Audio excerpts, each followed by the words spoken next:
Ilang pamilyang nagkalat sa lansangan ng kinuha ng MMDA at DSWD, bahagi ito ng kampanya para mabawasan ng mga nagpapalimos ngayong Kapaskuhan. May news to go si Bam Alegre. Para sa mga palaboy na ito, ang lansangan na ang kanilang tahanan. Pero may dalang panganib daw ang paninirahan dito. Kaya sa pinagsamang operasyon ng MMDA at DSWD, kinuha ang mga street dwellers sa Mindanao Avenue. Bahagi ito ng kanilang pinaigting na kampanya para bawasan ang mga nanlilimos ngayong Kapaskuhan.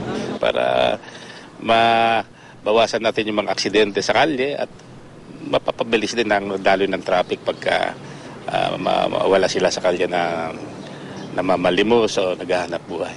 Isa si Mang Cipriano sa mga pinaalis sa lansangan. Malapit na siya mag-80 pero mas pinili niya pa rin ang manirahan sa Maynila kaysa probinsya niya sa La Union. Mas may pera daw kasi sa lungsod pero hindi naman daw siya nanlilimos. Nagtanim ako ng tabako, nahirapan ako. Kaya bumalik na naman dito sa Maynila. Nangangalakal ako. 3 pamilya ang nakuha sa operasyon. Ang isa sa kanila, naghihintay lang daw na makuha ang pabahay mula sa pamahalaan. Paalala ng mga otoridad, ipinagbabawal sa batas ang manlimos at magbigay ng limos. Bam Alegre, GMA News.